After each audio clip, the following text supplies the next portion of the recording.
The following video is brought to you by the guys at the Wrecking and Racing Podcast, a NASCAR podcast made by the fans for the fans. Check them out at www.wreckingandracing.com, facebook.com/wreckingandracing, and Twitter at Wrecking and Racing.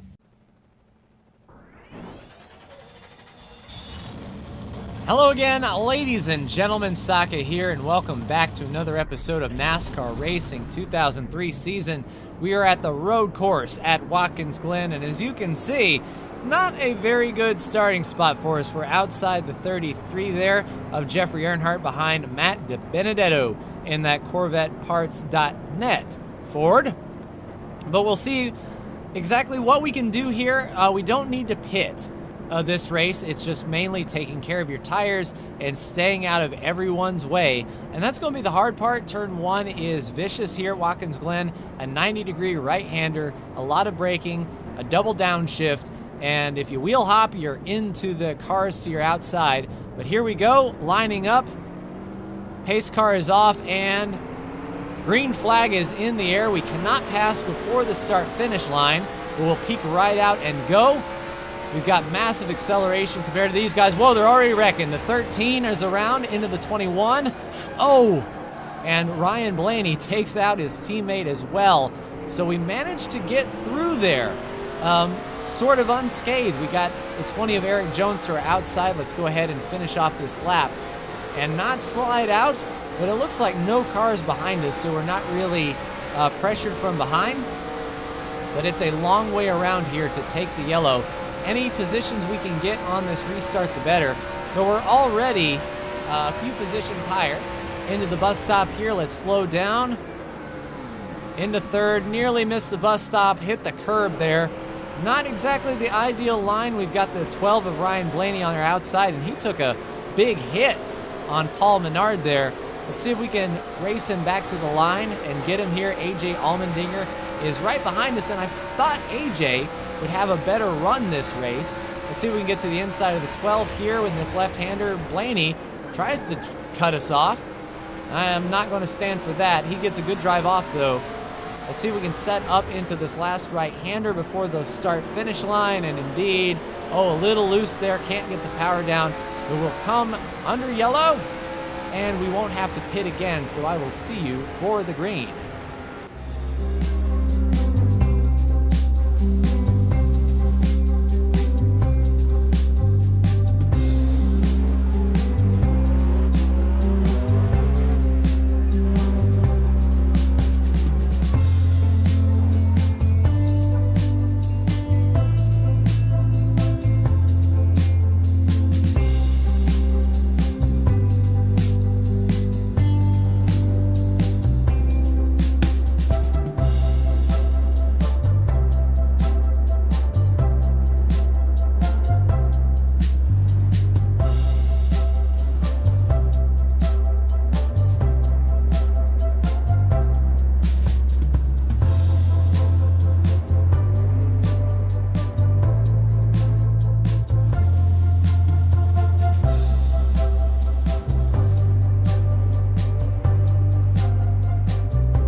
Coming back to green here behind that 12 of Ryan Blaney.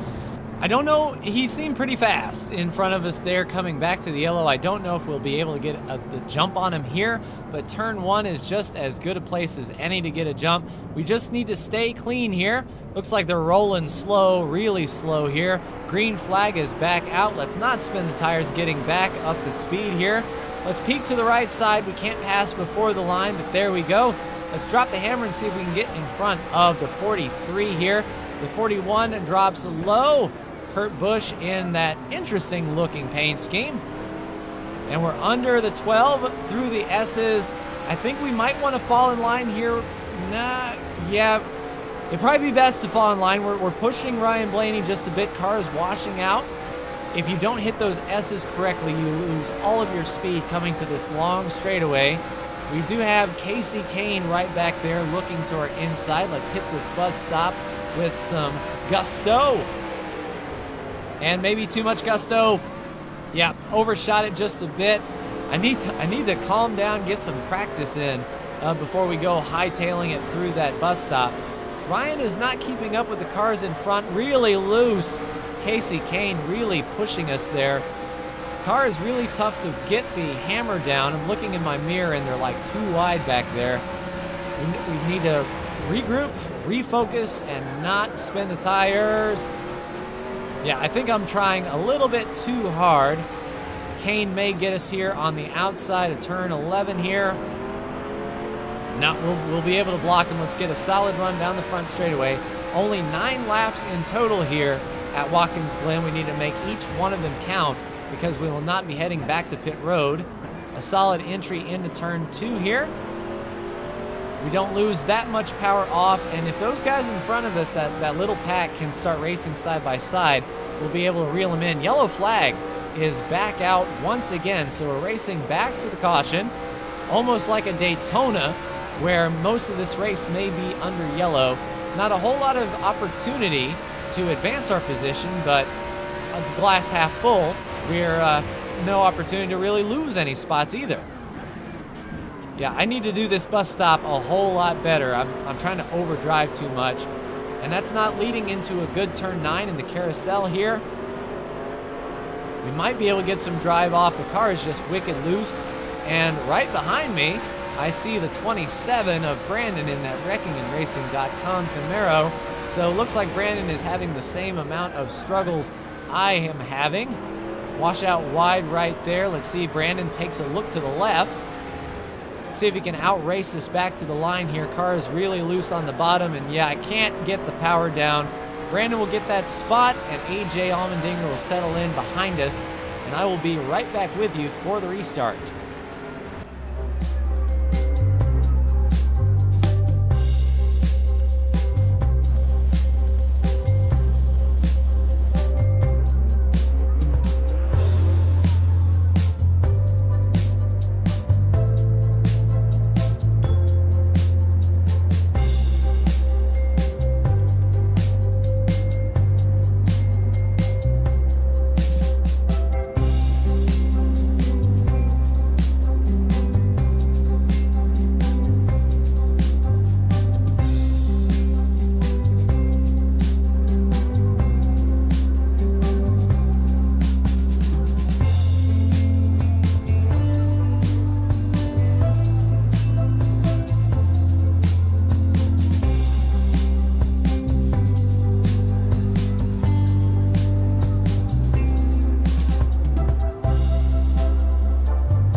Coming back to green, we are lined up once again right behind Brandon.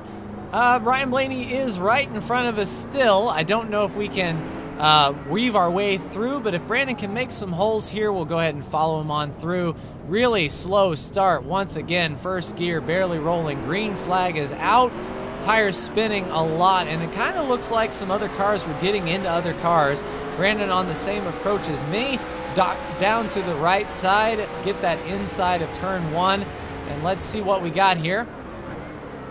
Down into third, down into second. Brandon under the 41. Solid launch off the corner. We did make up a few spots there. If we can roll a good set of S's here, we'll be fine. Looks like we got that car to our left cleared. We can settle in behind Bubba into fourth gear. And let's see if we can get through this bus stop better than we did last time, of course. We'll gauge our speed off of Bubba here. Really start slowing down. We locked up the right front just a bit. I mean, better, but not the best. But at least we didn't lose a ton of time. Where we're going to lose a ton of time is right here. The car is just way too free in the carousel. It wants to step out. And these guys right behind me want to stick their nose right in there as soon as we get that gap open.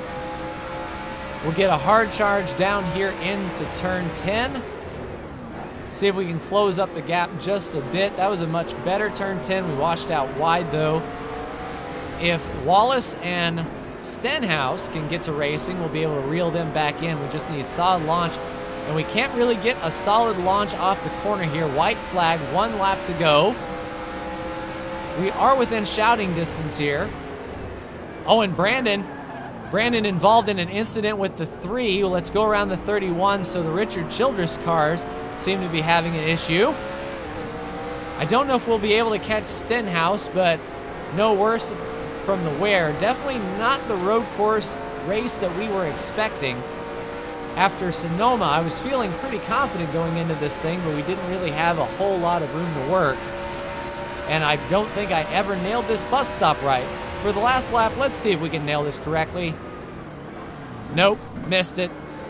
So yeah, aside from cautions, I missed the bus stop every single time. Just overdriving with a very loose race car. I think we can come home in this position. I don't think we actually lost any spots. There were only spots to gain. We're certainly not going to win this one. It'll be interesting to see if we'll have a first-time winner here. Nope, turn 10 really loose as well. Yeah, I could not get the power down at all this race. And coming across the line, and we will beat Paul Menard back, and there we go. We have came across the line in 17th. So not exactly the way we wanted to end that race for sure. Let's go ahead and see who the winner is. So Truex is your winner. Let's take a look at that margin of victory. I mean, it was a Truex margin of victory. What can you say? But Denny Hamlin with a second. Alex Bowman with a third. Kevin Harvick. Huh? Fifth. No. Fourth. I was going to say Kevin Harvick with a fourth. Brad Keselowski with a fifth. Alex Bowman with a sixth. Clint Bowyer with a seventh. Eighth goes to Daniel Suarez. Ninth goes to Eric Almirola. And rounding out your top 10 is Chase Elliott. Let's take a look at that lap 1 incident, though. Right on the start, we couldn't even get going, and they were crashing. And I know the 21 and the 12 were involved. Let's take a look at Ryan Blaney here. And the 13 is already out of shape. Drives under the 21 and into the 12. There goes the 6 backwards. And there we go, slicing through. Yeah, that was a pretty big melee, all things considered. Looks like Kane was in it. Brandon got through on the dirt. The 38 was in it. The 6 had some damage. The 51 almost took out the wall. Yeah, the 13 of Ty Dillon was the meat in that sandwich that didn't actually do too well here. He's already off the line at the start. And when the 12 gets there, melee and carnage ensue. And here they come down the hill. We get through right there. And everything is awesome. So then we had the next caution flag that came out. Let's see if anyone is in trouble back here. Surely it wouldn't be Buescher. Where's Kyle Busch? 31st. Oh, man. That is unexpected for sure. I don't see anyone else off the racetrack, though. Kane on pit road. It could have been Casey Kane. Did he just appear? Yeah, so the wreck would have been with Kane. There goes Brandon to the inside of the 21. And Brandon gets in there. And sort of squeezes Kane into the tires. So the question is, did Brandon come down on Kane, or did Kane run out of room? Like, what's the deal here? The helicopter should show us here. So yeah, looks like Kane was coming down, very reminiscent of the Boris Said crash, where he just would not budge from the line, and Kane was coming back into the grass. Oh, and 37 gets into Kane there. So that's what took out Casey Kane. A lot of parts and pieces there. And then we had one more yellow flag here, green, white, and it was coming to the white flag. And Brandon was into the 3. So let's take a look at Austin Dillon here. Where is old Austin Dillon? Maybe this was the lap after the finish. He still got 16th. So here we go, coming down to the white flag. There's Austin. Brandon goes past the 41 with a lot of steam and just could not slow down into the 3 and the 31. Into the dirt, there we go. And that will be the end of that. Poor Brandon stuck in the dirt. And that is a helpless feeling right there, unable to get out. Let's take a look at the standings after Watkins Glen. Martin Truex Jr. gets his 4th win of the year. Kurt Busch, 1 point out. Jimmy Johnson on the cutoff. Jay McMurray barely in. Brad almost 1 race out. Really tight battle from Denny Hamlin and AJ Allmendinger not having the race that he wanted. But that is going to do it for me and this episode, ladies and gentlemen, of NASCAR Racing 2003 season. Like, share, and subscribe if you are so bold. Thank you so much for tuning in. And next week we go to the 2 Mile Oval at Michigan. You don't want to miss this one. Take care.